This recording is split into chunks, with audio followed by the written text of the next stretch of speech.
Hi friends, ನಮಸ್ಕಾರ. ಇವತ್ತು ನಾನು ಸಿಂಪಲ್ಲಾಗಿ ವೆಜಿಟೇಬಲ್ ಬಾತ್ ಮಾಡೋದು ಹೇಗೆ ಅಂತ ತೋರಿಸ್ಕೊಡ್ತೀನಿ. ಇದು ನಾನು ಮಾಡೋ ರೀತಿಯಾಗಿರುತ್ತೆ. ಒಂದು ಮಿಕ್ಸಿ ಜಾರ್ ತೊಗೊಂಡಿದ್ದೀನಿ. ಅದಕ್ಕೆ ಒಂದು ಇಡೀ ಆಗುವಷ್ಟು ಇಲ್ಲಿ ಕೊತ್ತಂಬರಿ ಸೊಪ್ಪು ತೊಗೊಂಡಿದ್ದೀನಿ. ಒಂದು ಇಡೀ ಆಗುವಷ್ಟು ಪುದೀನ ಸೊಪ್ಪು ಕೂಡ ತೊಗೊಂಡಿದ್ದೀನಿ. ಸ್ವಲ್ಪ ಸೊಪ್ಪೆಲ್ಲ ಜಾಸ್ತಿ ಇದ್ದರೆ ಚೆನ್ನಾಗಿರುತ್ತೆ ಬಾತ್ಗೆ, ಸ್ವಲ್ಪ ಗ್ರೀನ್ ಆಗೂ ಬರುತ್ತೆ. ಜೊತೆಲಿ ಇಲ್ಲಿ ಹಸಿಮೆಣ್ಸಿನ್ಕಾಯಿ ಖಾರಕ್ಕೆ ಒಂದು 5ರಿಂದ 6 ಹಸಿಮೆಣ್ಸಿನ್ಕಾಯಿ ತೊಗೊಂಡಿದ್ದೀನಿ. ನೆಕ್ಸ್ಟು ಒಂದು ಸ್ವಲ್ಪ ಚಕ್ಕೆ, ಒಂದು ಸ್ವಲ್ಪ ಲವಂಗ ತೊಗೊಂಡಿದ್ದೀನಿ. ಅದಾದಮೇಲೆ ಶುಂಠಿ 1 ಇಂಚ್ ಆಗೋಷ್ಟು ತೊಗೊಂಡಿದ್ದೀನಿ. ಒಂದು ಬೆಳ್ಳುಳ್ಳಿ ಏನಿದೆ ಫುಲ್ಲು ಬೆಳ್ಳುಳ್ಳಿ ತೊಗೊಂಡಿದ್ದೀನಿ. ನೆಕ್ಸ್ಟು ಇಲ್ಲಿ ಹಸಿ ಈರುಳ್ಳಿ ತೊಗೊಂಡಿದ್ದೀನಿ. ಹಸಿ ಈರುಳ್ಳಿ, ಸಣ್ಣ ಈರುಳ್ಳಿಲೇ ಅರ್ಧ ಈರುಳ್ಳಿ ತೊಗೊಂಡಿದ್ದೀನಿ. ಯಾವುದೇ ರೀತಿ ರೋಸ್ಟ್ ಏನೂ ಮಾಡ್ಕೊಂಡಿಲ್ಲ. ಇದಾದಮೇಲೆ ಒಂದು ಸ್ವಲ್ಪ ಕಾಯಿ, ಒಂದು ಸಣ್ಣ ಬೌಲ್ ಆಗೋಷ್ಟು ಒಂದು ಕಾಯಿ ತೊಗೊಂಡಿದ್ದೀನಿ, ಹಸಿ ಕಾಯಿ. ಇದಾದಮೇಲೆ ನೆಕ್ಸ್ಟ್ ನಾನಿಲ್ಲಿ ಧನಿಯಾ ಪುಡಿ ತೊಗೊಳ್ತಾ ಇದ್ದೀನಿ. ಧನಿಯಾ ಪುಡಿ ನಾನು ಇದಕ್ಕೆ 2 ಸ್ಪೂನಷ್ಟು ತೊಗೊಳ್ತಾ ಇದ್ದೀನಿ. ನೋಡಿ, ಇಲ್ಲಿ 2 ಸ್ಪೂನ್ ಹಾಕ್ಕೊಳ್ತಾ ಇದ್ದೀನಿ. ಇದಾದಮೇಲೆ ನಾನು ಸ್ವಲ್ಪ ಮಿಕ್ಸಿ ರುಬ್ಬೋದಕ್ಕೆ ವಾಟರ್ ಆ್ಯಡ್ ಮಾಡ್ಕೊಳ್ತಾ ಇದ್ದೀನಿ. ಇದಿಷ್ಟು ಹಾಕ್ಕೊಂಡು ಚೆನ್ನಾಗಿ ಮಿಕ್ಸಿ ಮಾಡಿಕೊಂಡೆ ನಾನು. ನೋಡಿ, ಈ ಥರ ಪೇಸ್ಟ್ ಆಗಿದೆ. ನೈಸಾಗಿ ಮಾಡ್ಕೊಂಡಿದ್ದೀನಿ, ನುಣ್ಣಗೆ ಇರಬೇಕು ಸ್ವಲ್ಪ. ನೋಡಿ, ಈ ಥರ ಆಗಿದೆ. ಇಷ್ಟಾದರೆ ಸಾಕಾಗತ್ತೆ. ನೆಕ್ಸ್ಟು ನಾನೊಂದು ಕುಕ್ಕರ್ ಇಟ್ಕೊಂಡು ಅದಕ್ಕೆ ಎಣ್ಣೆ ಹಾಕ್ಕೊಂಡಿದ್ದೀನಿ. ಎಣ್ಣೆ ಕಾದ್ಮೇಲೆ ಚಕ್ಕೆ, ಲವಂಗ, ಏಲಕ್ಕಿ ಇದು 3 ಒಗ್ಗರಣೆಗೆ ಹಾಕ್ಕೊಳ್ತಾ ಇದ್ದೀನಿ. ಇದು ಸ್ವಲ್ಪ ಚೆನ್ನಾಗಿ ರೋಸ್ಟ್ ಆದಮೇಲೆ ನಾನು ಇಲ್ಲಿ ಆನಿಯನ್ ಆ್ಯಡ್ ಮಾಡ್ಕೊಳ್ತೀನಿ. ನೆಕ್ಸ್ಟು ನೋಡಿ, ಈ ಥರ ಕಟ್ ಮಾಡ್ಕೊಂಡಿರೋ ಆನಿಯನ್ನು ಒಂದು 3-4 ಈರುಳ್ಳಿ ತೊಗೊಂಡಿದ್ದೀನಿ. ಸಣ್ಣದಿತ್ತು, ಹಾಗಾಗಿ 3-4 ತೊಗೊಂಡಿದ್ದೆ.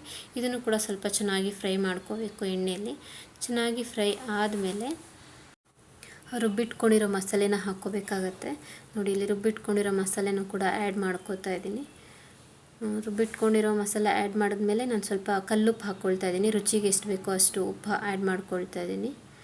ಇದಾದಮೇಲೆ ನಾನಿಲ್ಲಿ ತರಕಾರಿ ಏನು ಕಟ್ ಮಾಡಿ ಇಟ್ಕೊಂಡಿದ್ದೆ, ತರಕಾರಿ ಕೂಡ ಆ್ಯಡ್ ಮಾಡ್ಕೋತಾ ಇದ್ದೀನಿ. ಬಟಾಣಿ, ಕ್ಯಾರೆಟು, ಗಡ್ಡೆಕೋಸು, ಬೀನ್ಸು ಇದೆಲ್ಲ ಚೆನ್ನಾಗಿ ಮಿಕ್ಸ್ ಮಾಡಿಕೊಂಡು ಸ್ವಲ್ಪ ಎಣ್ಣೆ ಬಿಡೋವರೆಗೂ ರೋಸ್ಟ್ ಮಾಡ್ಕೊಳ್ತಾ ಇದ್ದೀನಿ. ಈ ಥರ ನೋಡಿ, ಚೆನ್ನಾಗಿ ಎಣ್ಣೆ ಬಿಟ್ಟಿದೆ. ಏಕೆಂದರೆ ಹಸಿ ಮಸಾಲೆ ಅಲ್ವಾ, ಹಾಗಾಗಿ ಚೆನ್ನಾಗಿ ಬಾಯ್ಲ್ಡ್ ಆಗಬೇಕು. ನೋಡಿ, ಇಲ್ಲಿ ಚೆನ್ನಾಗಿ ಎಣ್ಣೆ ಬಿಟ್ಟಿದೆ. ಎಣ್ಣೆ ಬಿಟ್ಟ ಮೇಲೆ ನಾನು ಅಳತೆಗೆ ಎಷ್ಟು ನೀರು ಬೇಕೋ ಅಷ್ಟು ಹಾಕ್ಕೊಂಡಿದ್ದೀನಿ. ನಾನಿಲ್ಲಿ 1.5 ಗ್ಲಾಸ್ ಅಷ್ಟು ನಮ್ಮ ಅಳತೆಗೆ ನಾನು ತೊಗೊಂಡಿದ್ದೀನಿ. ಅದ್ರ ತಕ್ಕನಾಗಿ 3 ಲೋಟ ನಾನು ನೀರು ಹಾಕ್ಕೊಂಡಿದ್ದೀನಿ. ನೋಡಿ, ಅಕ್ಕಿ ಕೂಡ ಇಲ್ಲಿ ಆ್ಯಡ್ ಮಾಡಿಕೊಂಡೆ. ಅಕ್ಕಿ ಹಾಕ್ಕೊಂಡು ಒಂದು ರೌಂಡ್ ಚೆನ್ನಾಗಿ ಮಿಕ್ಸ್ ಮಾಡಿಕೊಂಡ್ರೆ ಸಾಕಾಗತ್ತೆ. ನೋಡಿ, ನಾನು ಯಾವುದೇ ರೀತಿ ಕುದಿ ಏನೂ ಬರ್ಸೋದಿಲ್ಲ. ಜಸ್ಟು ಅಕ್ಕಿ ಹಾಕಿದ ಕೂಡಲೇ ನಾನು ಇಲ್ಲಿ ಲಿಟ್ಟು ಕ್ಲೋಸ್ ಮಾಡಿಬಿಡ್ತೀನಿ.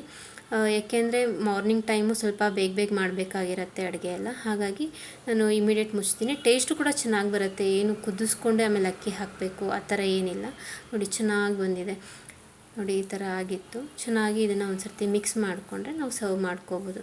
ನೋಡಿ, ಈ ಥರ ಚೆನ್ನಾಗಿ ಮಿಕ್ಸ್ ಮಾಡ್ಕೊಂಡಿದ್ದೆ. ಅನ್ನನೂ ಹುಡಿಯಾಗಿ ಬಂದಿತ್ತು. ನೀರು ಅಳತೆ ಎಲ್ಲ ಕರೆಕ್ಟಾಗಿತ್ತಲ್ಲ, ಹಾಗಾಗಿ ನೋಡಿ ಚೆನ್ನಾಗಿ ಬಂದಿತ್ತು. ಫೈನಲಿ ಇದನ್ನೆಲ್ಲ ಚೆನ್ನಾಗಿ ಮಿಕ್ಸ್ ಮಾಡಿಕೊಂಡ್ರೆ ನಾವು ಸರ್ವ್ ಮಾಡೋಕ್ಕೆ ರೆಡಿಯಾಗಿರುತ್ತೆ. ನೋಡ್ಬೋದು ಇಲ್ಲಿ ಎಷ್ಟು ಚೆನ್ನಾಗಿ ಬಂದಿತ್ತು ಅಂತ. ತುಂಬ ಟೇಸ್ಟು ಚೆನ್ನಾಗಿ ಬರುತ್ತೆ. ನೀವು ಒಂದು ಸರ್ತಿ ಟ್ರೈ ಮಾಡಿ ಟೇಸ್ಟ್ ನೋಡಿ ಹೇಗಿತ್ತು ಅಂತ ಕಮೆಂಟ್ ಬಾಕ್ಸಲ್ಲಿ ತಿಳಿಸ್ಕೊಡಿ. ಹಾಗೆ ನಮ್ಮ ಚಾನಲ್ನ ಯಾರೆಲ್ಲ ಸಬ್ಸ್ಕ್ರೈಬ್ ಮಾಡಿಲ್ಲ ಸಬ್ಸ್ಕ್ರೈಬ್ ಮಾಡಿ, ಹಾಗೆ ಸಪೋರ್ಟ್ ಮಾಡಿ ಅಂತ ಕೇಳ್ತಾ, ಥ್ಯಾಂಕ್ ಯು ಸೋ ಮಚ್.